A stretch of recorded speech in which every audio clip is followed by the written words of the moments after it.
Good evening, everybody. Welcome to this nice impromptu stream that I guess isn't too impromptu because I did a poll about it on Twitter. But my name is Michael Oden. I'm the creator and writer of Elysian Fields and The Embrace and SPQR's Bizarre Adventure and now Judex. And I'm a founder of a little comic book imprint called Nine Realms Publishing. And I've brought with me a guest. We've got John Hervey, and he's got a little something. Let's put you on. In case you haven't backed, in case you haven't seen it, this is a great story. It reads like a manga, reads from right to left. But I actually watched more of the Bizarre Adventures of JoJo. I watched some and then I actually read this and I watched some more. Hey, I am so glad that I was able to do that for you. That's awesome. Yeah. That touches my heart as a man who loves JoJo's Bizarre Adventure more than any person rightfully should. We've been joined by a B Rose in the B Rose. What's up? He's saying hello. He says SPQR is a fun read. I'm so glad to hear it. Wet Dream is going to be the follow up, and it's going to be focusing on Caligula. It's going to be a great time. Oh my goodness! There we go. Yeah. I'm pretty excited. The whole plot of Wet Dream is that Caligula's received a mission from Alexander the Great in a dream where he's surrounded by water, and Alexander has given him this mission to wage war on Neptune and conquer the sea as a continuation of his legacy of conquest. And so it's Caligula sending his legions out to collect seashells as the first act of war against Neptune. That's awesome. So his stand Ex Aqua is able to turn to speed up the process of sedimentation and turn water into stone. Okay. So I'm definitely checking that out. It's gonna be a good time. But anyways, that's not why we're here tonight. Why we are here tonight is this. So this little video that a buddy of mine sent to me about a week ago has stuck with me for the past week and just really freaking annoying. So first, before we go any further, let's take a look at what we have here. So we have next. Agamemnon. I was wondering when you'd get down here. Yeah, I've been waiting for you. Been anticipating it. Yeah, I made really good friends with your daughter. You remember Iphigenia? Yeah, the girl that you lured to a wedding and then you ended up actually... So I've always learned that it was pronounced Iphigenia, but I mean, it's ancient Greek. It's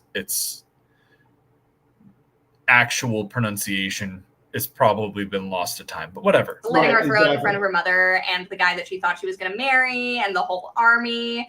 Yeah. For wind, nonetheless. So yeah, I remember that. That's crazy that you did that. So you are obviously going to Tartarus. What? No. Elysium is for heroes. Yes, heroes. People who did good things in their life. You did good things. Like what? What good things? The Trojan War. Okay, let's talk about that then for a second. So what good things do you think you did during the Trojan War? You took back Helen. Yes, you took back Helen, the girl who left of her own accord and should have been allowed to make her own choices.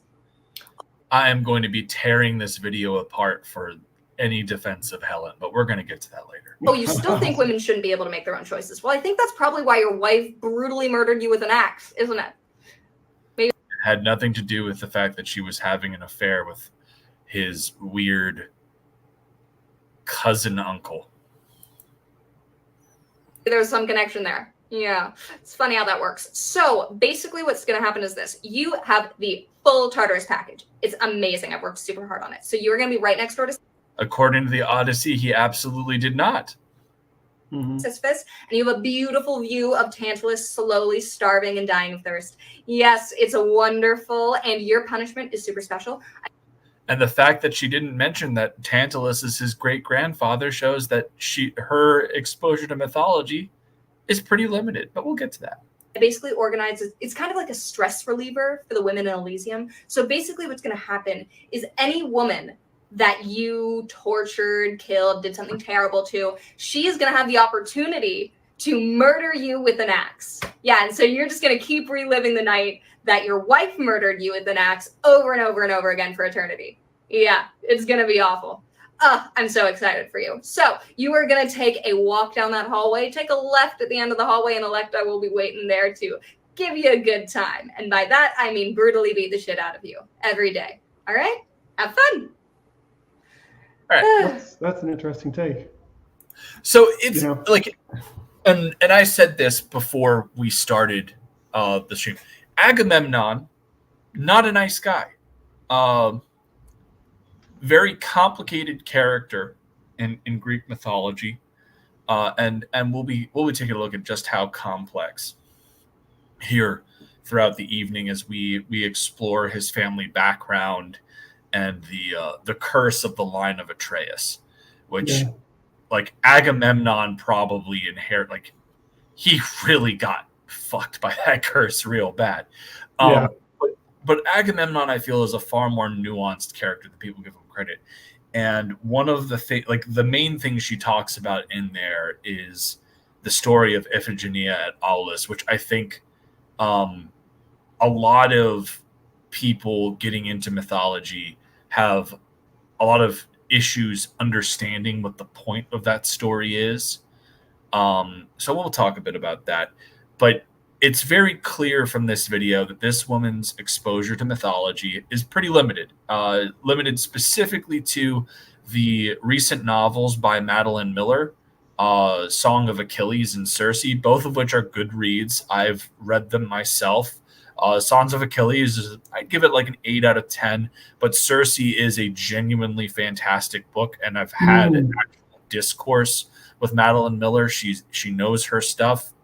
When I was deployed, I got into she was effectively a pen pal with me, and I debated with her. Oh, really? Yeah.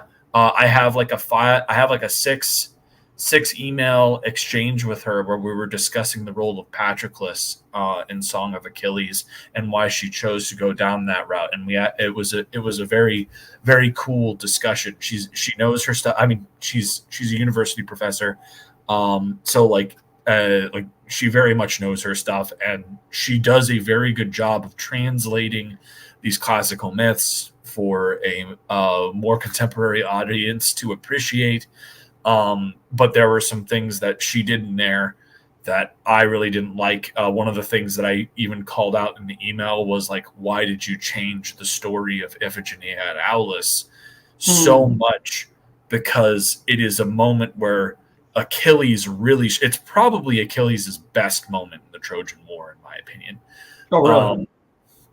Yeah. And we'll get to that story here in a bit.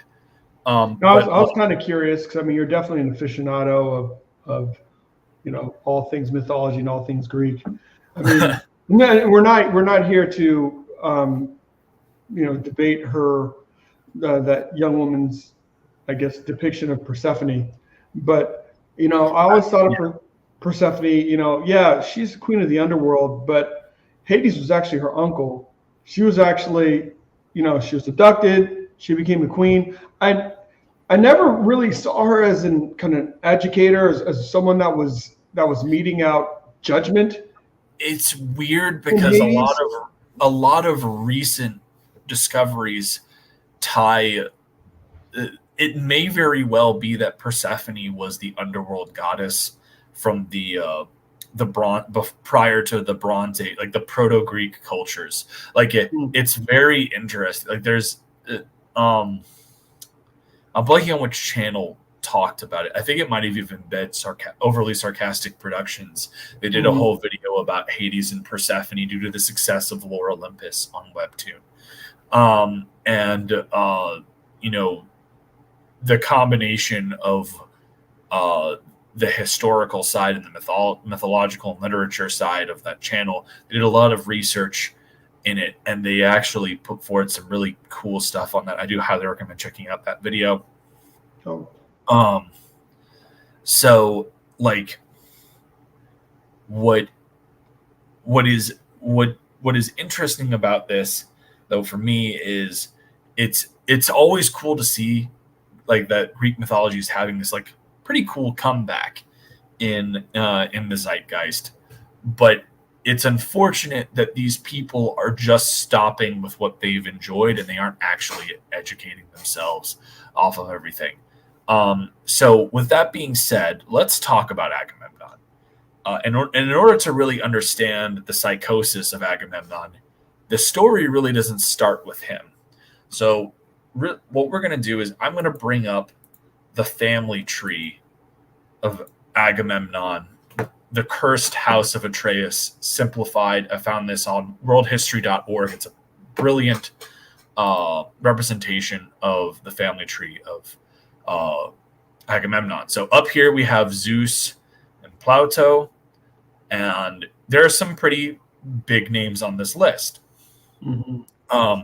The first of which is Tantalus. Now, Tantalus is a figure known because he is one of the major people kept in Tartarus.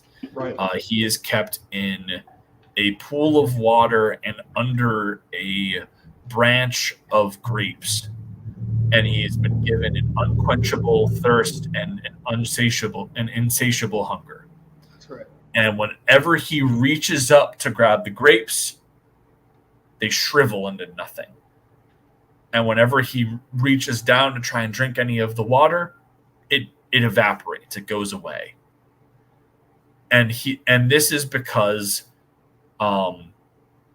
he killed his son Pelops, who was a beloved figure by Zeus, and fed him to Zeus in a feast.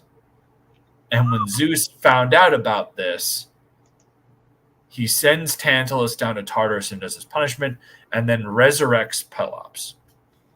And Pelops is the person where the name, where the term Peloponnese comes from.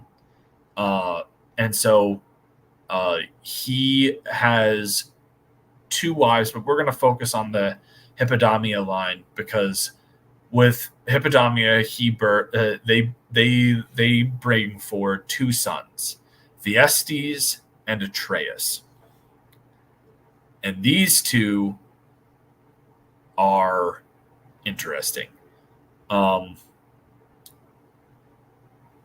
Atreus, with the help of Zeus and other deities, takes the kingdom of Mycenae. But he is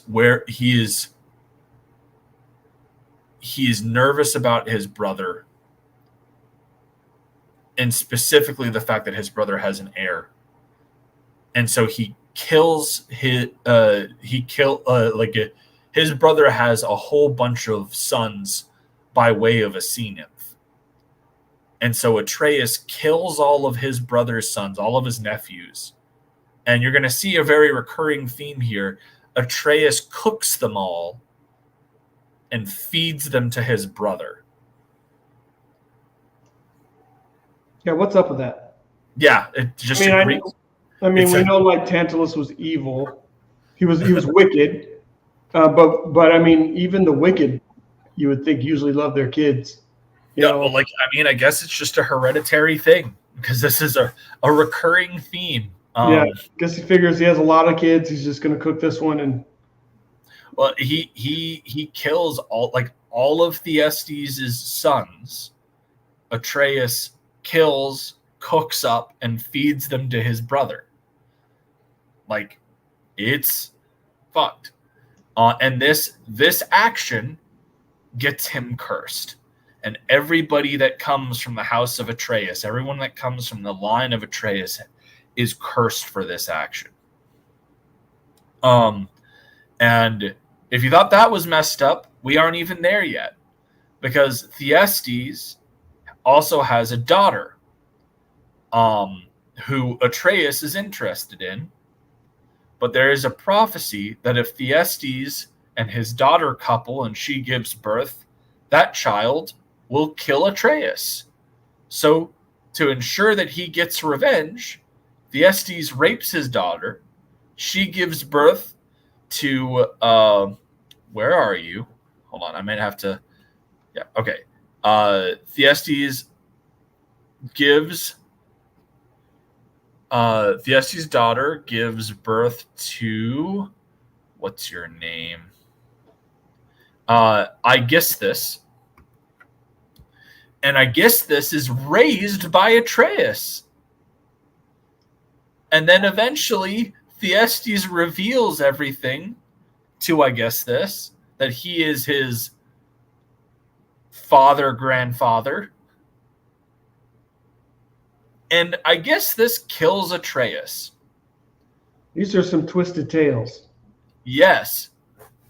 And we're just getting started.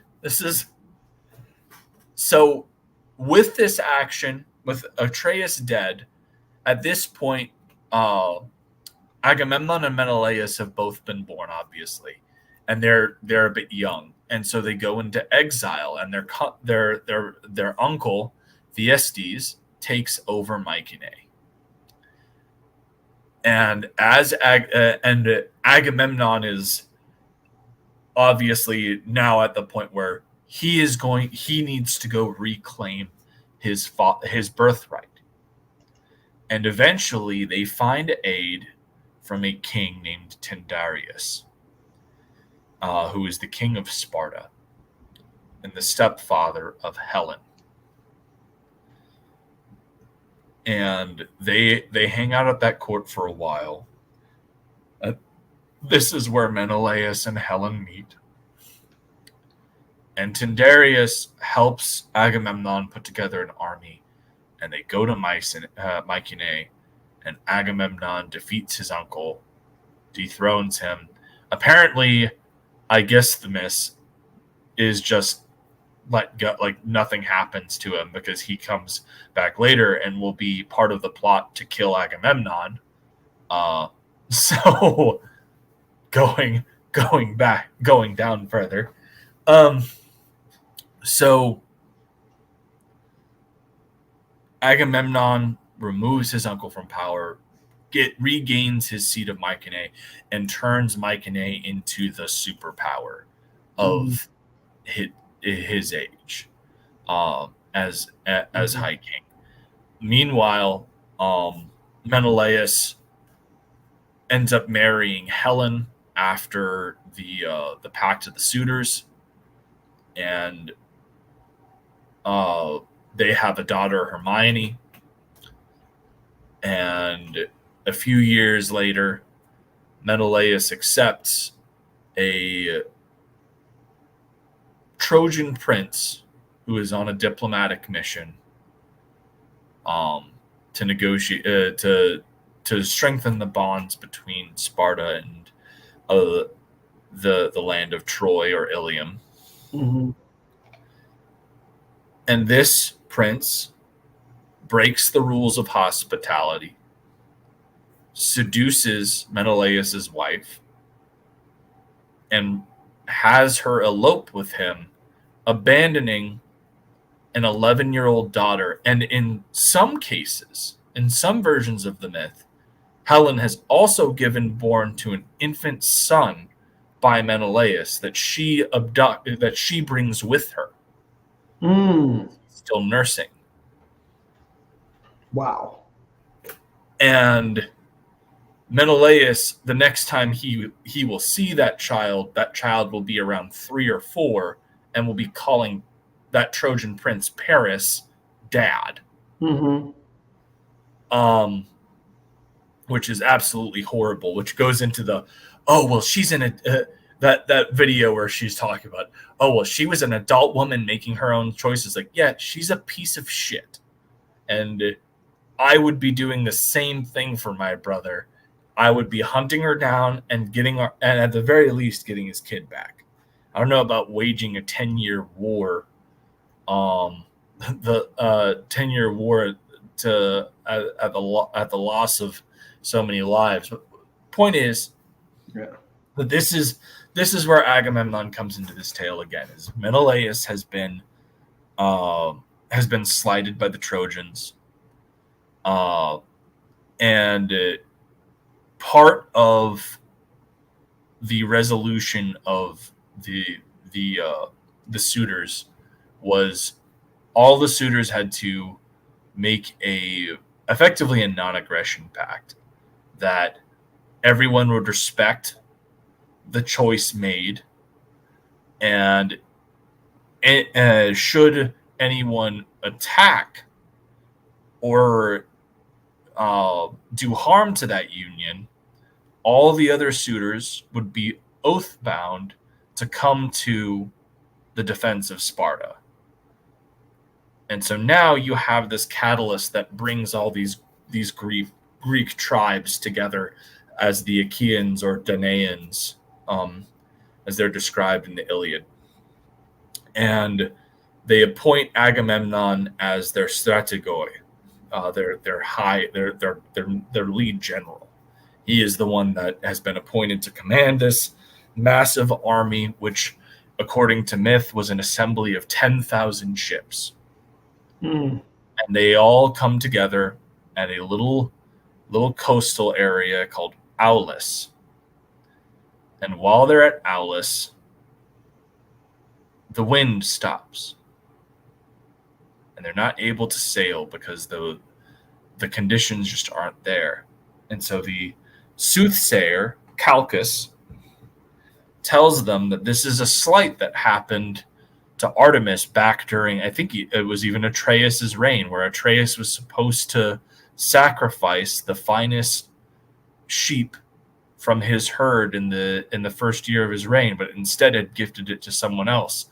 And so Artemis demanded the finest thing born in Agamemnon's kingdom in the first year of his reign, which was his daughter, Iphigenia. And that is Artemis's price to give the Greek army wind, so that they can go to Troy. And this is where that part of the story comes in. Now, in this army that they have assembled is a young, and at this point untested, warrior, but that was allegedly the greatest warrior of all the Greeks, named Achilles.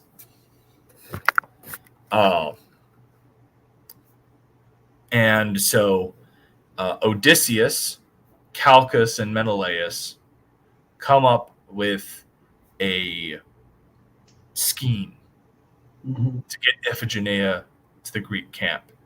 And because Agamemnon immediately goes, "I'm not killing my daughter." We've been joined by a third person.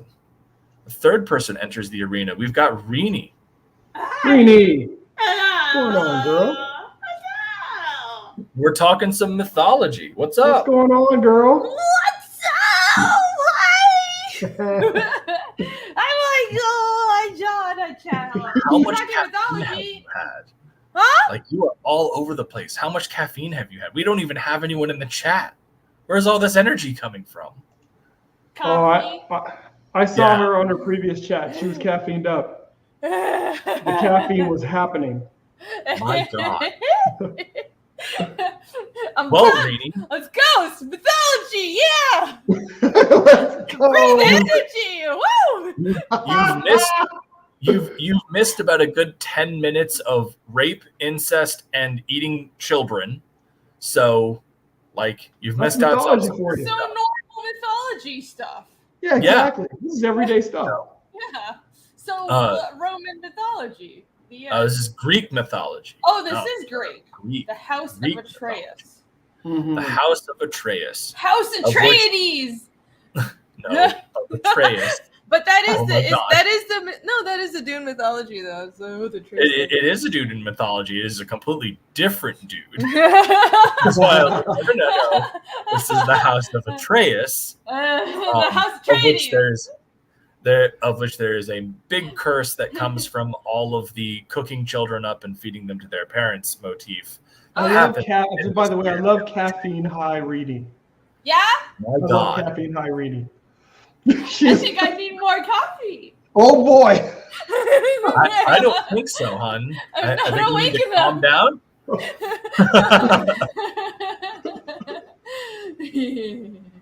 But anyways, so we're in the middle of Iphigenia at Aulis. So to catch you up, Artemis has been slighted, so she's not giving the Greeks favorable wind, and effectively, to make a long story short, she has demanded that Agamemnon sacrifice his own daughter in order to have the proper winds to get the Greek army of You know how this 10,000 goes. to sail to Troy. Yeah. Very standard wrathful god bullshit. Agamemnon is not okay with this. For all of Agamemnon's harshness and all of his faults, he is a very good dad.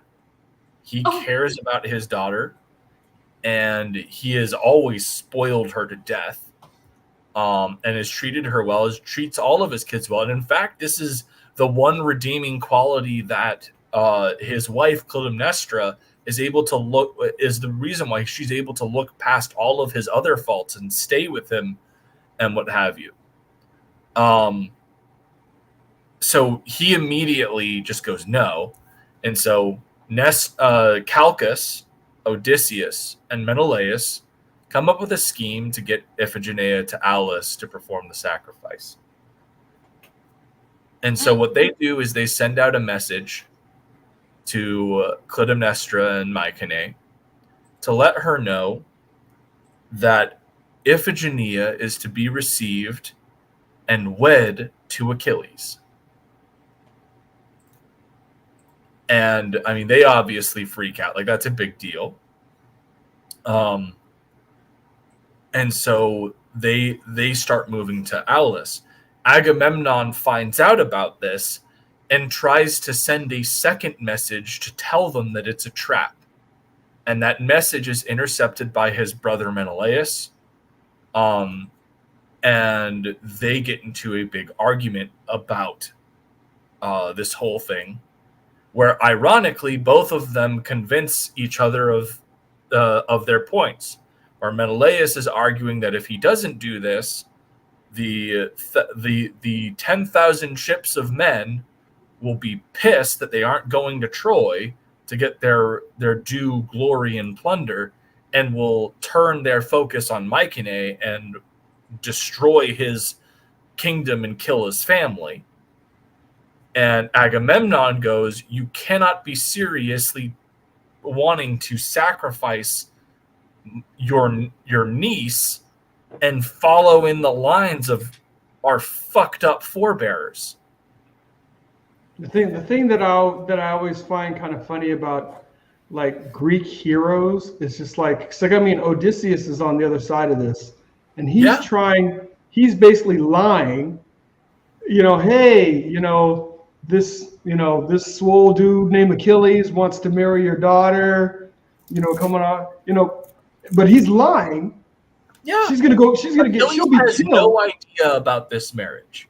Achilles has no idea about any of this, and as I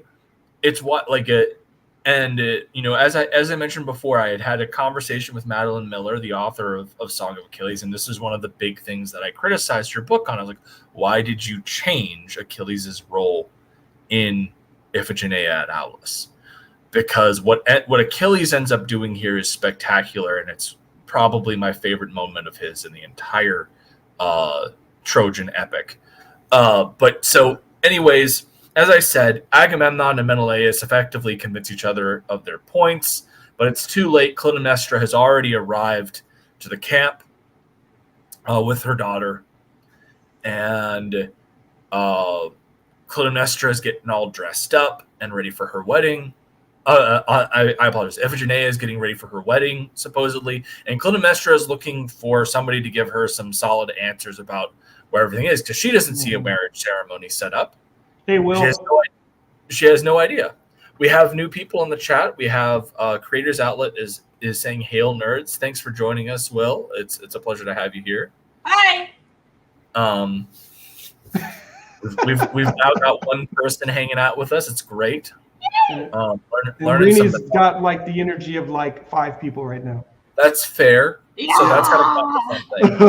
At least 5, maybe 10. Yes. Mythology. But I'm very unfamiliar with this mythology, so I'm just here to listen. So, anyways, Clytemnestra is running around this Greek camp trying to figure out where her daughter's wedding is at. And she bumps into Achilles, who is sweaty, half dressed, Oh no! and doesn't look like he's about to get ready to get married at all. And she's going, "What is?" She's asking, "Aren't you supposed to be marrying my daughter in like an hour?" And he goes, "I have no idea who you are, let alone what you're talking about. Oh, I don't know anything about it."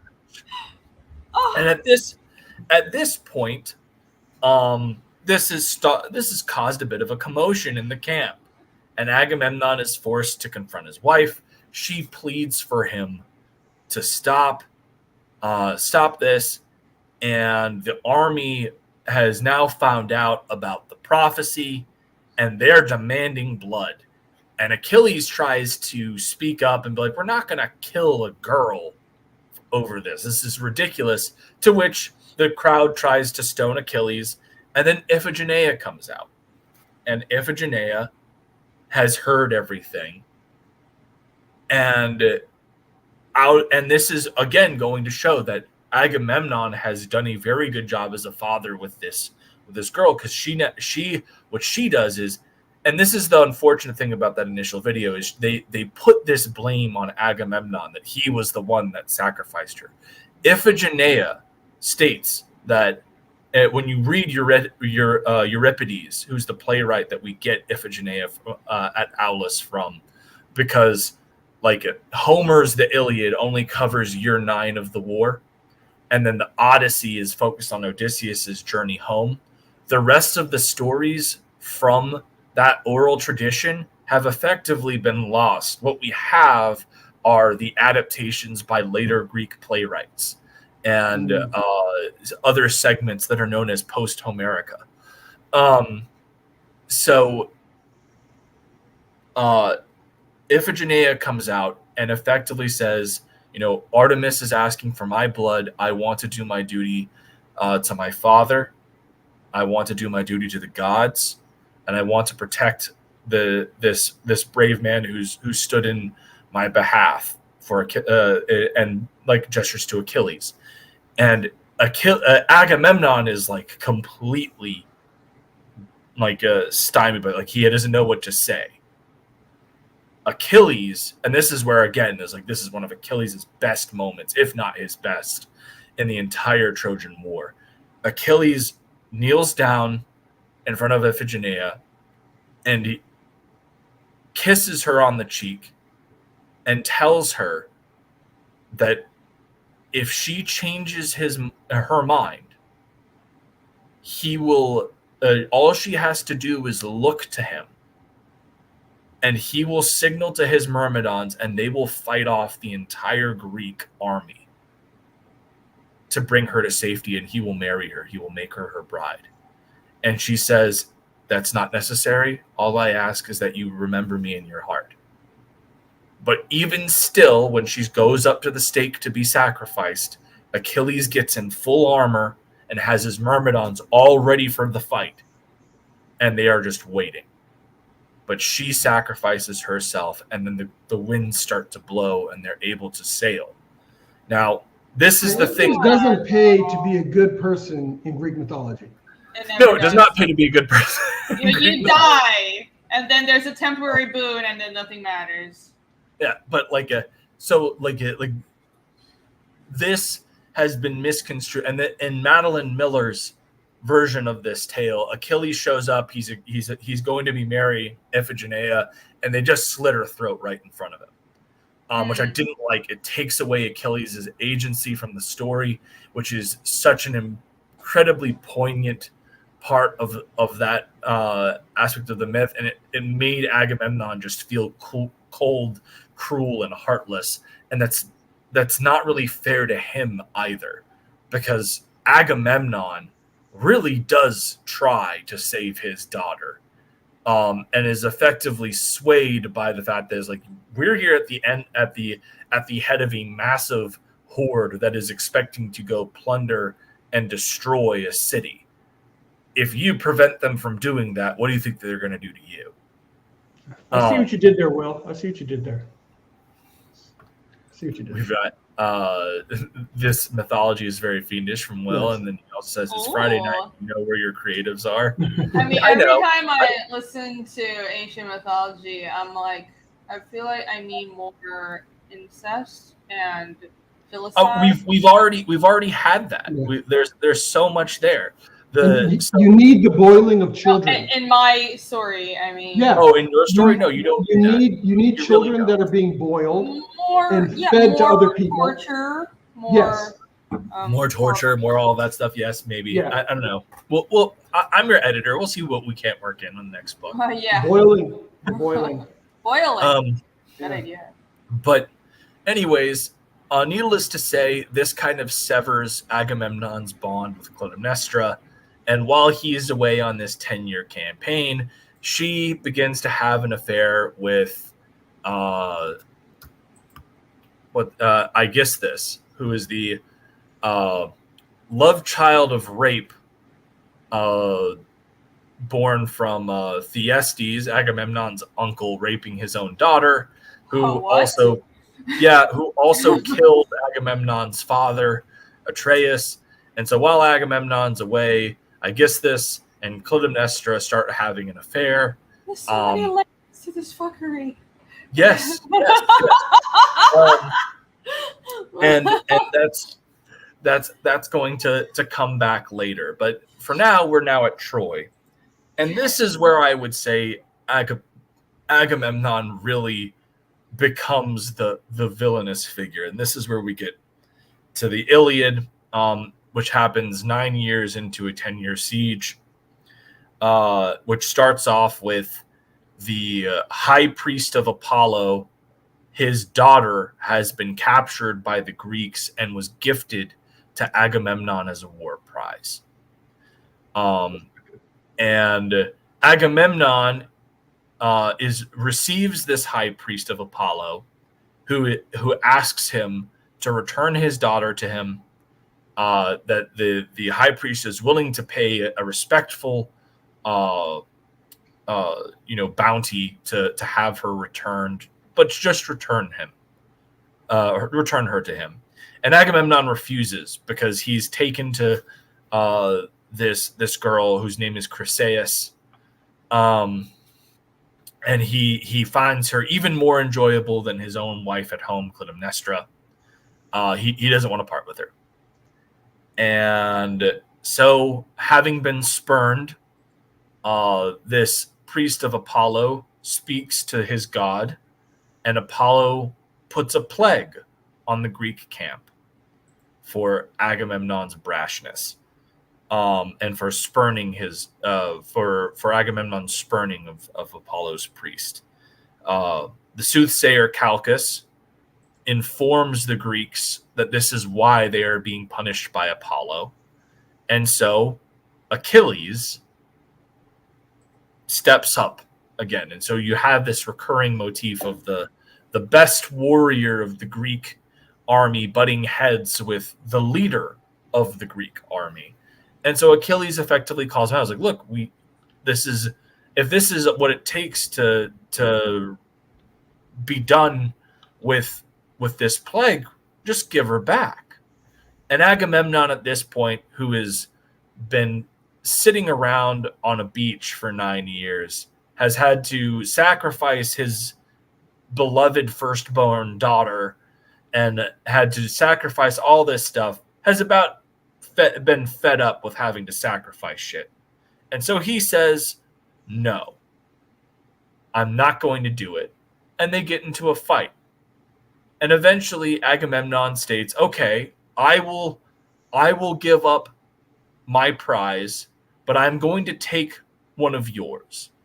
And so he takes Briseis, who was another slave girl that had been gifted to Achilles for his achievements at Troy, and that Achilles was particularly fond of. And so this causes Achilles to throw a temper tantrum and start the events of the Iliad, which are effectively all a result of Achilles' rage. The Iliad is a parable about rage being this destructive force, and especially for Achilles when it's worn by Achilles in both its passive and active states. It causes so much damage and mayhem. And Agamemnon's role in the Iliad is effectively to be a dupe that's constantly making decisions that get people killed. Zeus immediately sends him a vision of false victory, and so he riles up his army to lead an attack, and it doesn't go well for them. And the whole idea is that Zeus is trying to make Agamemnon suffer loss after loss, so that eventually he goes and begs Achilles to come back. And Agamemnon won't do it. He's too proud. He does have Briseis return to her, but he doesn't ever go personally to Achilles' tent. He won't do it. But there's also a lot of positive that he does in the Iliad. And there's this like misconception, and I blame it on the god awful movie Troy that came out years ago, of Agamemnon being this fat old dude that couldn't fight. Agamemnon is one of the top 5 warriors in the Greek army. When during the Iliad, there is a part where while Achilles is back at the tents kind of skulking around, Hector challenges the best of the Greeks to a duel. And the people he calls out specifically are Ajax, Diomedes, and Agamemnon. They are the best fighters of the Greek army, outside of Achilles. I don't remember that movie. I remember his Brad Pitt was hot. But Brad Pitt has the only good scenes, and the best scenes of the movie are in like the first half hour. Like literally every Brad Pitt scene, from his introduction through the beach scene in Troy, are gold, and they're written. He's written like Achilles. Everything after that is pure trash. I hate. You remember the right parts then. Reed. At least I remember the right parts. The beach scene is fantastic. It is a pure depiction of the destructive force that is Achilles on a battlefield.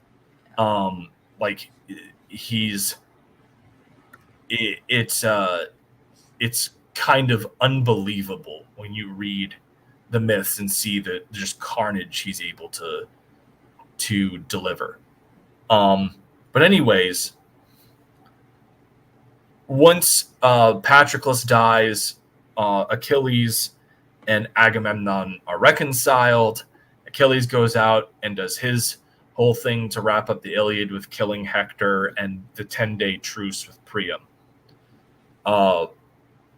We get sporadic bits of the story after that, but the next really big thing that happens is you have the Trojan horse and the sacking of Troy, and Agamemnon's big thing that he does there is he takes Cassandra as his concubine, as his prize for the siege, and he sails back home to Mycenae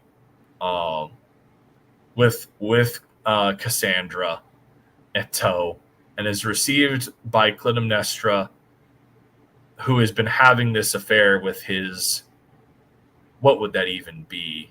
Like, it's technically his cousin, but it's also his uncle. Cousin, uncle, lover. Like it's fucking son, weird. All at once. But she's been having an affair with I guess this. And the first night that Agamemnon's home, he's taking a bath, and I guess this and Clytemnestra go into the bath and sneak up on him and bury an axe into his head. Oh, well, that's nice. Yeah. That's not the way to go. Honestly, it was probably quick. And the next time we see anything for the other time that we see Agamemnon in any of the stories is when Odysseus is down in the underworld and sees all the spirits, and he sees Agamemnon, and Agamemnon informs him that this is what happened to him. And Agamemnon is a very nuanced character, but he comes from a fucked family line, and it is so bad that they literally call the family line cursed. It is the cursed house of Atreus, and the person that will break this curse is Orestes, who ends up killing his mother Clytemnestra and wedding his cousin Hermione, who's the daughter of Menelaus and Helen. And they do some ceremonies to make the kingdom right with the gods and re-purify everything, and that gets rid of the curse of the house of Atreus. They are where the curse ends. But pretty much from the left side of the family tree to the majority of the right, everyone's getting fucked by this curse. And while Agamemnon did a bunch of questionable things in his life and was selfish when it came down to it in most circumstances, there was a lot he did right. There was a reason why he was chosen as the leader of the Greek army on this major expedition. And for all intents and purposes, he led that expedition well. And his heart was in the right place in this situation. Menelaus's wife left him for a Trojan prince. And as I said at the beginning of the stream, in some versions, Helen even has an infant son of Menelaus's that she's abducted to go with her because the child is still nursing. Yeah. So I think, like you said, I mean, Menelaus, going after Helen. I mean, there's so much bloodshed. There's so much death over a decades period of time. It just doesn't feel justified at all. Well, like the whole thing is that at the end of the day, this even goes back to the oath of the suitors. And it's funny because you mentioned Odysseus doing all this scheming. Guess who came up with the oath of the suitors? Odysseus. Yup. Tyndareus. So Tyndareus has all of these people trying to give gifts for the hand of Helen. And he's not accepting any of them because little do they know, Helen's already picked who she wants to marry. Menelaus. Because Agamemnon and Menelaus spent their childhood in Tyndareus' court as exiles while their uncles stole their throne. So Menelaus and Helen grew up together. Tell you, man. So what ends up happening is Tyndareus asks Odysseus for help. And Odysseus is technically one of the suitors, but Odysseus has become very smitten with Tyndareus' other daughter, Penelope. And so they make a deal. Odysseus helps Tyndareus out of this tight spot. Tyndareus betroths Penelope to him. Well, Odysseus comes up with the pact of the suitors, where all the suitors pledge loyalty to the decision that's made, and any person that harms the marriage will be set to war upon by all of the suitors. And this is the thing that binds everybody together for the Trojan War. And realistically, this pact probably wouldn't have done that. But the person that is able to enforce this is Agamemnon, because Mycenae gets turned into the superpower while Agamemnon is king. He Gotcha. turns into a war machine, and nobody wants to fuck with Mycenae. It's pronounced And, Mycenae? Yes, I thought it was C's are like hard K's in ancient Greek. Okay. I thought it was Mycenae. Yeah. You will I thought hear it was the too. British. You will hear the British often pronounce it as Mycenae or Mycenae. But It's the British that have misled me, as usual. I was like, once again. Once again, they are wrong. yes. But yeah, so we have reached an hour into this. So before we roll out, we're gonna pull up campaigns. So What first, are you drawing, Rini? yeah, what are you drawing? I'm doing some designs. For Rini, can you put your link in the chat? I wasn't sure if we were gonna have you, so I don't have it pulled up. Sure. I'm doing some secret designs, not really secret. They're for a book. That should be not my book, somebody else's book. We won't tell anybody. Coming out soon. Well, he's not in chat. It's Travis's book. I have these designs are very long overdue, but I need to get these to him so he could. So And I have a cover to do as well. always, What am I doing? always All right, I'm you doing have it. more work. No But- shortage of work. I have too much work. It's like a So- stupid thing to complain about, but I do. I mean, I get it. Having too much work sucks. It's stressful. Yeah, I'm just glad that you accept the new work.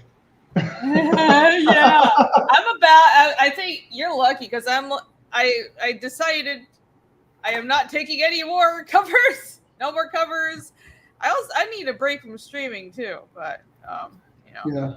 But yeah, hey, this looks great. We're just talking Yeah, about so this. this is- looks familiar. Right? This is John's. John, is this your most recent one? So this is the most recent campaign that I released, which is basically a 3-in-1. So it's 2 volumes of Magna. So you get about 132 pages of story, and just like you're a mythology buff, this is a story for those people that love mythology, because it's a hodgepodge of mythos that all come together. That's why it's called the Last Pantheon. So you have characters from, Chinese and Greek and Norse and Egyptian mythology that are all I banded see together some for this Sun Bible. Wukong over here. Man.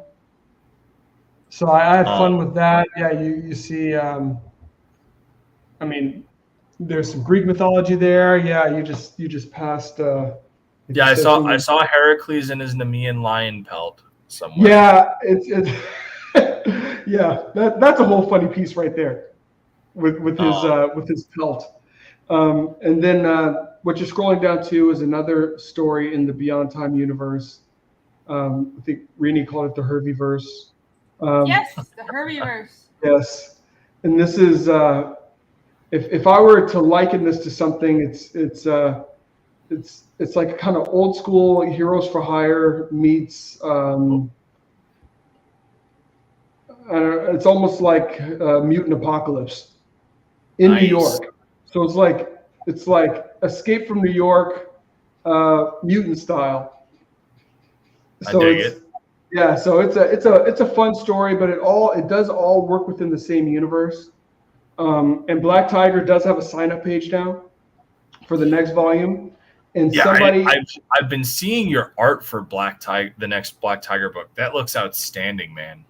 Oh, I appreciate that. I mean, it's Seriously. that story is just, and you guys know, especially when you're telling a story over time, you kind of hit your stride, and then you really get to a place where you can really start to expand and explode. You've kind of laid the groundwork, and we're at that place now where it's like we're just telling the meat, giving the meat of the story that we want to give. And there is somebody on this panel that will be contributing as well. So I'm so excited about Now that for Black Tiger looks, I mean, all of this looks amazing, but I just love the concept for Black Tiger. Yeah. And then Magna is why John's here, because the first book that I ever saw him promote was the first Magna. Yes. And we had a huge nerd out about mythology, and so I hit him up. I was like, "Hey, I'm doing a stream about Agamemnon tonight. You want to join in?" He goes, "Yeah, that'll be great. Let's go." Yay! I'm your nerd. So that's why he's here. So if you guys haven't already checked out, the campaign is still open. Magna and the Posse is at 7K. We should try and get that up to 10K.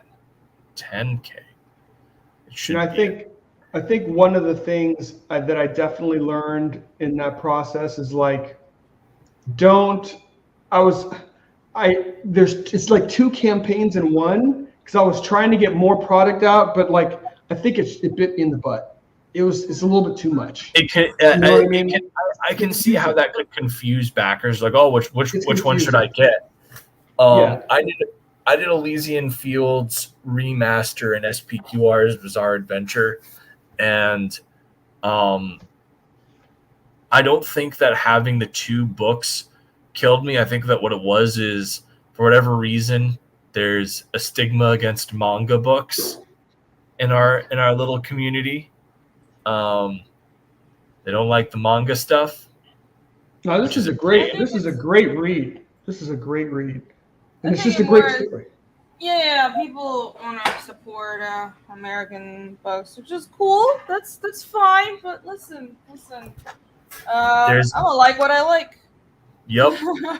I think that's the whole point of independent books. It's like 100%. Whatever style you want to use to tell your story, you should use it. And it's like, for me, I just want a good story.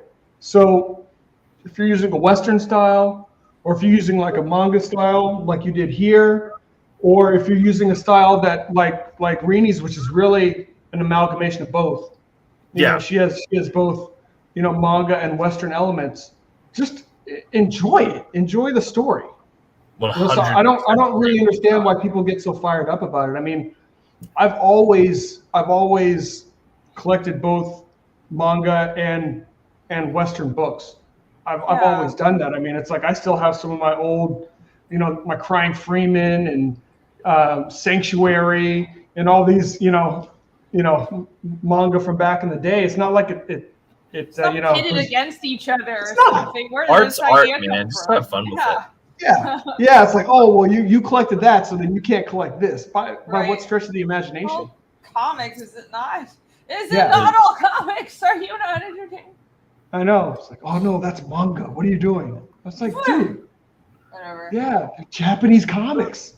They're the enemy, apparently.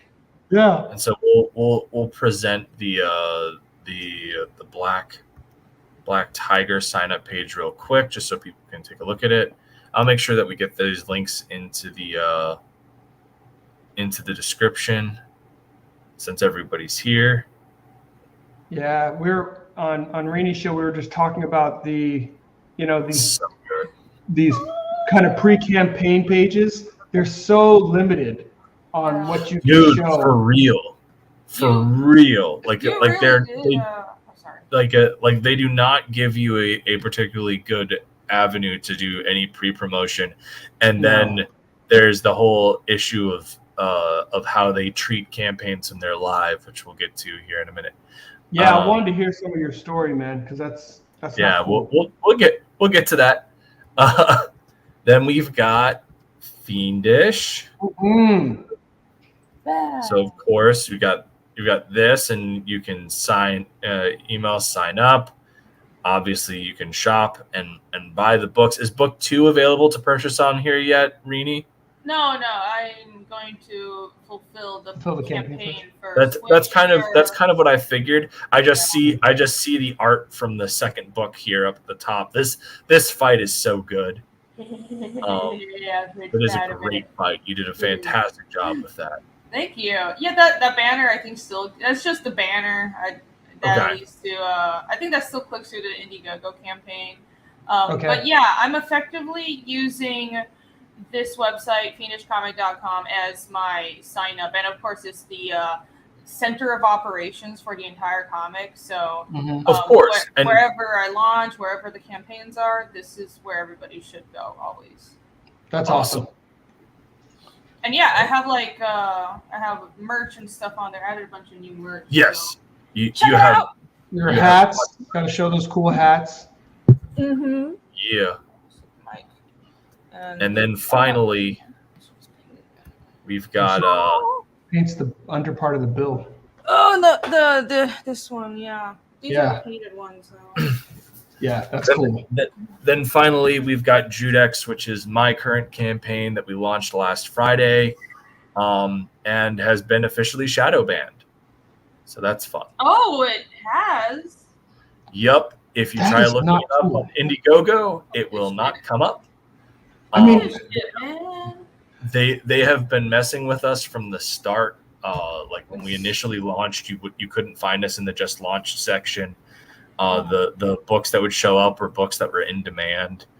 And then Monday, I got a message from Neff saying, "Hey man, we're fully shadow banned." And so they tried to They tried to reach out to Indiegogo initially to talk about it. And Indiegogo never got back to them, and then marked the complaint as resolved, and it still hasn't been fixed.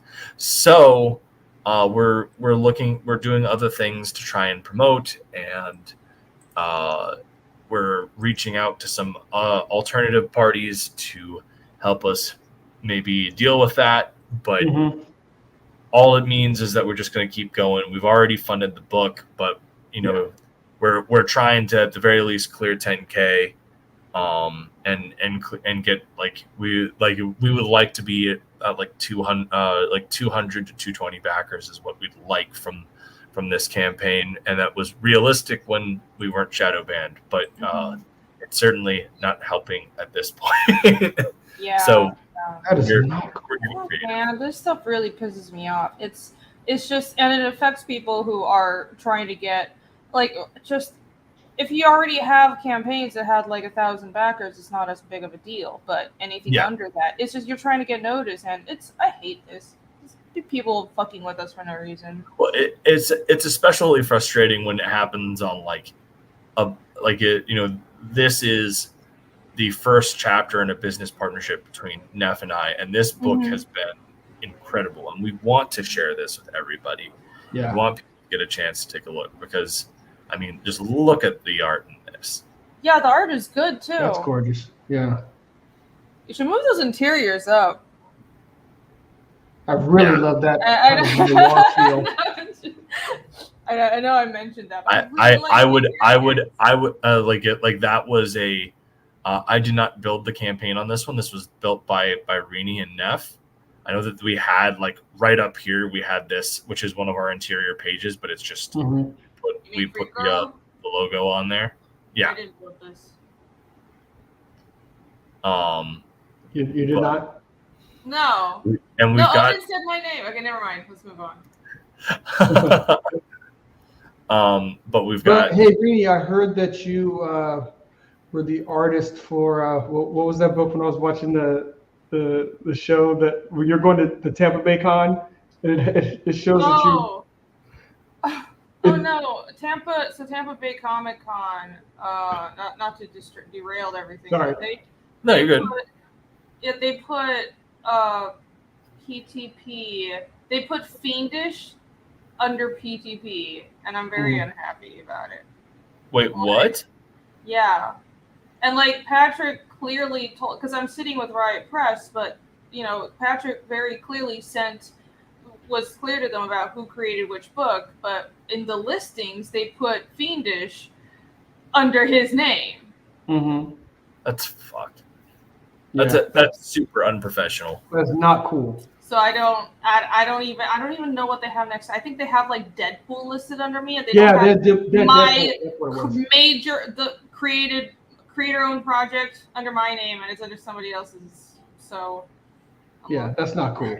I'm like That's not laughing, but it's because I'm very annoyed. Yeah, it's either that or break something. So Yeah, just I'll go laugh. punch something later. But I'm sorry you're shadow banned. That really Yeah. sucks.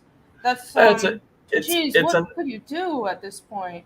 I mean, we're just going through. We're sharing the link where we can. I talked to multiple artists that are on the campaign today. I was like, hey guys, you know, share the link out on your socials, boost out your thumbprint how you can. Mhm.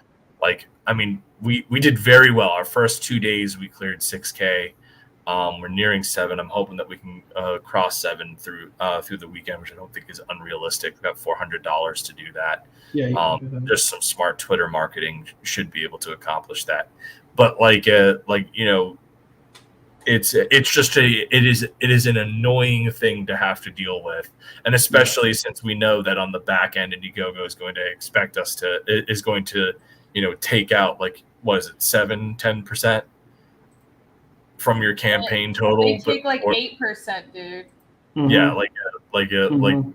like between transfer fees, and then, oh well, you've been marketed through our algorithm, and I kind of want to be like, no, we haven't. You don't. Even with it's not just shadow ban on their website. They'll make you unsearchable through Google. Those are 2 separate codes, but you can look up if your campaign is unsearchable on the website and on Google. And just the fact that if they're going to shadow ban people, first of all, there should be a disclosure. And I just don't understand how this shit is. I mean, it's their platform. No, I guess it's super. it is. They can do what they want, but it's fucked up that they're taking the same amount of a cut whether you're shadow banned or not. That's the fucked up part. Do they even acknowledge the fact that they're doing this? No, they don't. You don't get any notice. You don't get anything. And then, like, as I said, we tried to reach out to them through their help center, and they didn't get back to us, and they've marked the issue as resolved. They don't get back to anybody about anything. If you talk, especially about shadow bans. See, that is all bad. That's why I've been promoting Fund My Comic Card, and even though I think I want a platform on my own website, I want to do a crowdfunder on there because what Fund My Comic is doing is awesome. I think I want to launch my next campaign there so they can get a cut of the money and to direct more people to them. And I think they're awesome because you can actually, they have a widget, they let you plug the entire crowdfunding module on your own website. Like other Indiegogo and Kickstarter don't do that because they want the traffic to go to their site. Luke doesn't care about that. He just wants to help creators, and that's awesome. So people should go there. But if you launch on Indiegogo, you launch on Indiegogo. It's unfortunate because I actually really like their interface, but unfortunately, it's run by idiots. Yeah, go ahead, John. Go ahead. You were going to say. It's one of those things where it's unfortunate because it's very much I think that it's probably like a coding thing. Like I don't even think that it's something that's actively being done by people that work there. I think that it's the website's been built like shit and it does silly things. I mean, for a while, if you were launching a pre-launch campaign and you had backed anything with that account, it would dox your address. I had to. I sent. We have the Embrace 2 up for signups, and for a while it had my personal address up. Jeez. Wow. Because I had I've backed other people's project. I have it sent to my home. Yeah. And so for like a week and a half, on the top of the Embrace 2 sign up page, my name and my personal address were at the top of the pre-launch campaign page. Really? Oh my God. And I sent them an email. I was like, what the ever living fuck are you doing? And I reamed them out. And like the moment they saw that, they took care of it. Like I got a incredibly apologetic email about it. But it's like, How would you not think about that? I don't know. I guess I really need to consider fund my comic. I'll tell you my concerns. I love Luke. My concern was it's hard enough to get people just to go to one platform and to trust that platform to make transactions. And I was just like, my concern is like, I've been using Indiegogo, so now I'm going to go to a different platform. Am I going to be able to get people to follow? But you end up getting shadow banned and you're screwed. Mm-hmm. Yep. Well, the way I see it is, if you're shadow banned, then you're already only going to get the traffic you direct to your own campaign. So might as well go to Fund My Comic, where there is some level of co-promotion, and it's a rising platform. It's much smaller than Indiegogo or Kickstarter, but what we're interested in is people who will buy comics. Who will buy comics, I think, are becoming more and more aware of Fund My Comic. Yeah. So yeah. I'm going to put 2.5 on Fund My Comic. I'm willing to test it out and see how it is. I know, I actually looked into what they used for the crowdfunding functionality, and they don't have a sign up, which is why I'm doing a sign up on fiendishcomic.com. But the actual campaign looks good. Like when you launch a campaign, all the different functionalities look good. Like you can, they have more options for perks, and it's more flexible than Indiegogo. So, I'm giving it a shot. Yeah. For your mailing list, or what's behind that? Are you using like MailChimp, or what do you? No, Wix. This is why I like Wix, because Tell me about Wix. Everything. Wix is Wix. Wix. Yeah, it's a website creator. It's a website builder. You can use it for free, but I paid to have if you want to process payments through your website, you need to pay a monthly fee. And what I wanted to do was I used to have like a Store Envy, and then I had the Fiendish website and both were hosted for free. My Fiendish website was on my Adobe Portfolio account, and it was just for free because I wasn't like making that much money off this project. But then I started making money. I'm like, I'm pay for a nice website where everything is in one place. And I chose Wix because I realized that not only could I build the website, and I mean, I buy the domain off of a different, of course, and then I mask it over. But the website is built by Wix. It's hosted there, and then the shop is integrated. So it's a lot like Shopify. It's essentially like Shopify, but their focus isn't on the store. Their focus is just having a website. But they also have a widget to plug in a store. They have widgets to plug in all sorts of different things. And the email list and email campaign stuff is also a plugin, and you can customize what you want to plug into your account and what you want to present on the website. And there's even a blog. There's a blog. You can create a forum, but I didn't want to create a forum because I'm like, that's too much moderation. I'm not ready for that yet. But people can register accounts on my Fiendish website.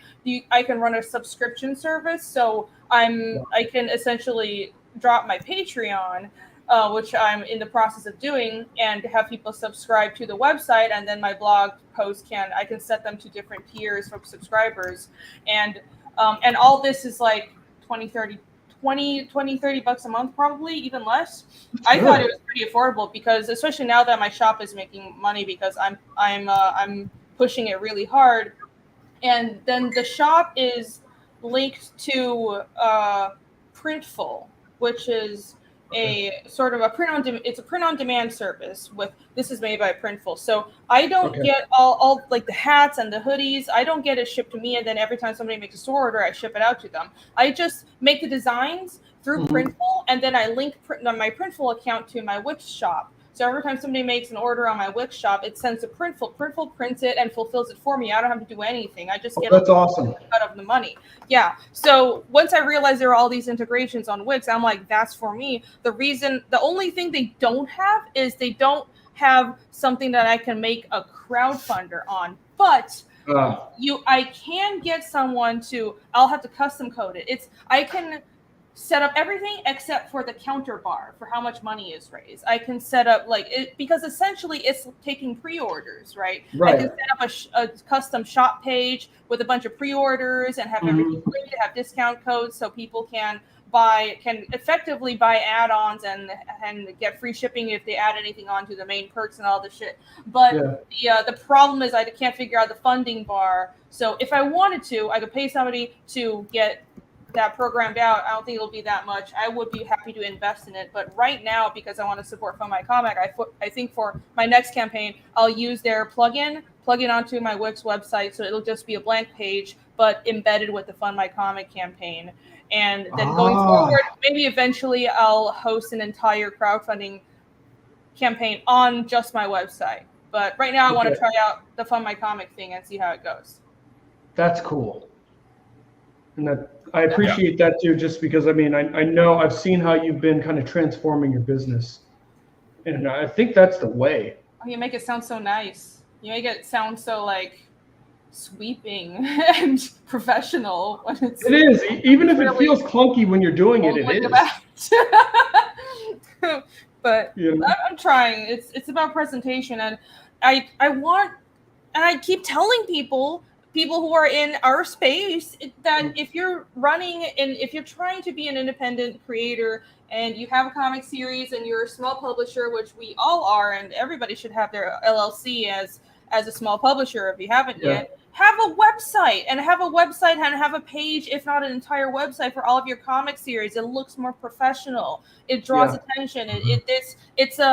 Don't rely on, we should never have been relying on just Indiegogo or just Kickstarter. That's the problem with the mentality of I think of a lot of people. These are just platforms that you go to host your work, but your work is different. It's like when you work for a company, you shouldn't think like you rely on them, they're going to take care of you. No, you're more important. You're looking out for yourself. They're your client. So you should have your own website, your own LLC. So if you drive people, if you have your landing page and all the information for your comic and project is already in one place, then if one platform fucks you over, you could always navigate to another platform. And the important thing is, if you have your own website, you have an online presence. Even if Indiegogo shadow bans you, even if Kickstarter kicks you off, you're still on Google.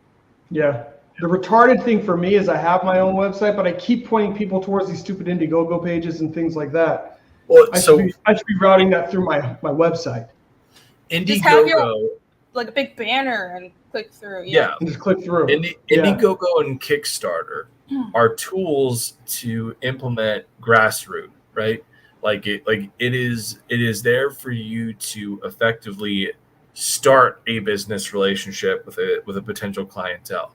But the idea that the business model should entirely rely on these platforms is flawed, and it's actively, in my opinion, hurt things, because you have people that are constantly going back to the Indiegogo side of things when the idea should be to reach further, right?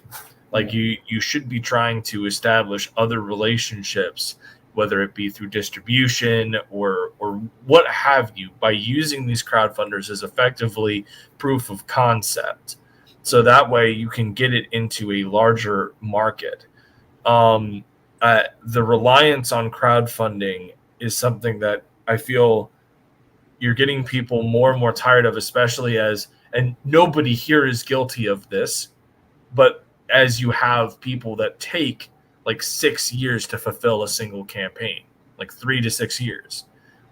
We have people that have funded campaigns ages ago that haven't provided updates to their backers, and they haven't provided a product to their backers. And so as that continues to go on, you're going to lose more and more of that base, and then that limits the pool of people that are even on the crowdfunding platforms. So that's the whole thing, is unfortunately there are bad eggs that ruin things for everybody. Now, every single person that's in this panel right now, every single one of us has fulfilled their projects. SPQR is finishing up its fulfillment. Greenie crushes her fulfillment. Fiendish 1 hit like every freaking road block it possibly. That was horrible. And like good for her. John, you have fulfilled every book that you've done. I've gotten my books from you. Like every person here has done that. But sadly, the fact of the matter is that there are a lot of people that haven't, and even worse than that, a lot of those people are the people breaking six figures, and that hurts any sort of movement that's supposed to be dedicated towards some form of direct consumer relationship, right? Like you look at Shinobi Sasquatch. How long has Shinobi Sasquatch been just sitting there? I frankly don't know about that campaign at all. That it was Rob Willis and I'm blanking on the writer's name, but all it was I one know of is stuff like freaking Liefeld ran a campaign as they were Liefeld it, like, and like these really famous artists, and they're screaming at like me about the paper shortages and stuff. Come on. Like, yeah, there's paper shortages, but you can find like there have been printers, and even still the paper shortage, not a thing really anymore. No, it's not. I don't hear anything from printers going like, oh, well, we've got a shortage on paper. Like, unless you have a holographic cover that they have to order more of to meet your like stock requirements. But like even still, that's a delay of maybe a week now. Whereas before, I was like, you're gonna have to wait like 2 to 3 months for us to get that because of a paper short. Like that shit's gone. Like that was bad last year and the year before. But it's over now, I was like, well, you were fulfilling Fiendish 1, and I was fulfilling the Embrace. Like it was nightmarish. Oh, horrible. But a lot of that stuff's kind of and there's no excuse. And I mean, you have people that haven't even finished their books that are like 2 or 3 years late. And they don't update their campaigns. They don't tell people, it's like, hey, this is what's going on. Oh no, I think people fall into this trap of it's almost like they're a little embarrassed to talk about it, and then they just keep on not talking about it. But I mean, a lot of artists are like that. I met people like this because a lot of artists have trouble hitting deadlines when they don't have a manager. Artists need managers and bosses because 90% of us are bad at self-organization, but people need to get over it. Just update. Just tell them what's going on. So tell them you haven't forgotten about your backers. That's really important. Yeah, and Rini, to your point, that's why it's an important thing to establish that when you're going through you're establishing your project. You are incredibly organized when it comes down to that stuff, and it's why you are as successful as you are. But like at the end of the day, you have a consumer responsibility. When I was doing SPQR, life hit me real freaking bad. I couldn't even sit down to think about it. So like it came to a point where I talked to a bunch of my friends in the community, and they told me, look, man, you need to just focus on getting your shit together. I had lost my job. I had been through some bad stuff. So what did I do? You had it bad. You really did. Like I went to my campaign and I let people know, I was like, look, the books are printed. We have them with Critical Blast, but we still have to get all the like extras and everything like that. And I don't have a job. I don't I have, and that's just like the start of my problems. Like I do not have the emotional energy right now. I'm putting this on pause. I haven't forgotten about you guys, but I need to take time. Yeah. And I sent that out, and I got emails from people just being like, hey, thank you so much for the update. I really hope things get better. Just keep us up to date. You've fulfilled everything else that you've ever done. We trust you. That's right. Just, keep us informed. And that's all you have to do. Yeah. But like this is such a foreign concept for a lot of these guys, and it ultimately hurts the overall thing, because what ends up happening is that the more of these campaigns that you have, the smaller the pool of people get, because a lot of those people that might have been like really excited about crowdfunding before, well, I've backed like 30 books and I've gotten 5 of them. You know? Yeah. And that is a big problem, especially when some of the people that are doing that are like top earner people. And I think I think most books, if you plan it out, there's a lot of late books, and I'm glad to see that I've heard a lot of talk about, well, it is a problem, and more so, it gives detractors who want to attack what we're doing an avenue yeah, of it gives them a platform. complaint. Right. And I think there's a small amount of people who are just not even updating. There's a larger amount of people who are just having production issues, or just they're working on it, but they're taking longer. But I know that they're going to deliver the books. And then most books they deliver around the time where they say they're going to deliver. But the thing is that because there is a problem, it exists to a noticeable degree, the detractors will hone in on it and say, well, everybody in CG delivers their books later. It's just all a scam. So it's more of a don't give them something to attack us on sort of approach. And that's another big thing. But like at the end of the day, like they can have a million wrong arguments, but there is with one argument with a grain of truth that dissuades 10 people from giving us a shot. And that's where the danger really comes in. Is it doesn't take much to get somebody to not back a book. It doesn't make it takes everything to get the sale.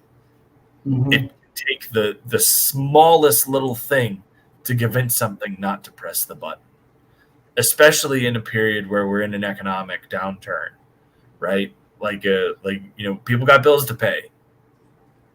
So it's one of those things where everybody has to be on P's and Q's, and sadly there are people that aren't, and haven't been, and I think that has hurt us in some ways. But I mean, we keep on persisting, we keep on putting out content, and the people that want it are going to go for it, and they're going to get their products to their customers. And I'm glad to count myself among that company, especially here this evening, and working with each of you in the respective ways that I have has been a blast. Rini, it's been a blast being an editor with you on Fiendish, and I really think that second book's going to knock people out of the park. I can't wait. It is a solid book. And John, we haven't done anything officially yet, but like we've bounced ideas off one another. That's going to change. Yeah. it's going to happen eventually, I'm sure. Yeah. But like, it's good company. That being said, we're at an hour and a half, and we have ceased talking about the topic of the stream, which is the fucking horrible narrative of Agamemnon, which involved, for those of you who are just now joining the chat, because I don't know why. Hi, But Chris. What's up? Sugar Chris is in chat. you have missed an enduring tale of incest, child eating, Yes. murder, rape. I'm sure I've missed like 5 more cardinal sins. Killing your daughter, and for some wind, and much more. Agamemnon Mythology. Yes. Now, it's really interesting because I have a personal theory that I think that Agamemnon bore the burden of the curse of Atreus to try and spare his brother of it as much as possible, and like a lot of that acts as like making Agamemnon a more tragic figure, but that's up to interpretation on the books. There's definitely a lot to hate about the guy, but he is still regarded to the Greeks as a heroic figure, and there were definitely heroic things that he accomplished in his time. So that TikTok video that we endured in the opening of this, that TikToker should probably go and familiarize yourself with the actual mythology instead of reading interpretations of it that are literal millennia removed from the stories told We about should have Agamemnon. consulted with you first. Yeah, fair enough. You know, Yes. if you're going to do anything mythological, please consult Michael Odin of Nine Realms Publishing. Everything mythological. But That's good advice. That's good advice. It is. Michael knows his stuff, guys. Yeah, he Yeah. really does. I try. I try. But anyways, everybody shout out That where caffeine still working for you, Rini? Uh-huh. That caffeine is still working for you. yeah, she's still going. Anyways, let's let the chat know where you guys can be found. Rini, we'll start with you because you came in late. That's my punishment is going first. You can find me at Rini Yes. Jaws. Rini Jaws, Twitter. I have an Instagram that I need to update. And also you can find my work at fiendishcomic.com and check out my comic series. Go to the site. Check it Yes. out. Fiendish is a really cool website. Check it out. Yeah. And thank you for having me on, Michael. This is cool. Absolutely. Some person saying Rini Odin's an even bigger history nerd than you. Ask him about weapons. She's aware. I'm her editor, know. and then on top of that, a while back she put in one of our like writing chats that she was researching Carthage, to which she got an earful from me about how they're the inferior imperial force of antiquity, and that's why they got, decimated and turned into a giant pile of salt. And in then North I'm just sitting here like I wasn't asking about that. I just thought they were cool, bro. I was just They had a was- circular port. It's kind of cool. just researching. I was just researching them for like this faction in my world. I was like, doesn't matter. And then Michael's like, they suck. They lost the war. They're losers. I'm like, okay. I was like, Carthago delenda est. Okay, that's all that needs to be known. Oh God. Okay. Yes, Rome is the greatest ever. Yes, yes. I'm glad that we have come Never to the say same- otherwise around Michael. I'm glad that we have reached the same consensus. John, where can they Michael. find you, Oh, friend? sorry. Oh, go. You can Oh, find me Reed, at you had something else to say? No, I was, I was like, what do you have to say about Carthage? I was just going to say Michael is definitely the bigger history nerd, but come to me for TTRPGs and nerdy tabletop games. That's all. Move on. Yeah, that's good stuff. He's still lost. He's still lost because Fabianus and Scipio still lost. Second Punic War. Carthago delenda est. Anyways, going ahead, John. Where can they find you? You can find me at Beyond Time Inc. You can find me there at on Twitter and on Insta and on YouTube. Awesome. And I'm Michael Owen, Nine Realms Publishing. You can find me at, obviously, you're here at my YouTube channel. On Twitter, I'm @ElysianFields_0. Facebook, I think I've got Nine Realms Publishing Facebook group. And despite my Hannibal Barca bashing, I do actually have a fantastic shirt that says "Swords don't kill people, perfectly executed double envelopments do," with the double envelopment thing, which is what Hannibal used at Cannae. So I do have some respect for that heathen. But anyways, Carthago delenda est, and Agamemnon, very nuanced character. If you guys are looking at taking a look at any sort of Greek like interpretation of Greek mythology, I highly recommend. I have a graphic novel by Gareth Hines of the Iliad, which is absolutely fantastic. And then Eric Shanower has Age of Bronze. I guess I'm gonna have to turn off the background so that this will actually show virtual background. We'll go with none. All right. So Eric Shanower's Age of Bronze historiographic retelling of the Trojan War. Absolutely beautiful. Initially published with Image, and I think that they're still publishing it, but they're coloring it now. But both of those are fantastic. Make sure that you back each person here's projects if you haven't already. John's got his follow-up to Magna, which was a very fun first story that I read. I need to make sure that I hop on to the second book. And Reni's got her second book of Fiendish, which I had the pleasure of editing. And then I've been told that I do okay in the writing department, so Judex should probably be something to check out as well. You guys have a great night. Thank you to my guests for joining us this evening to hear about some fucked up stuff in ancient Greece. Yeah.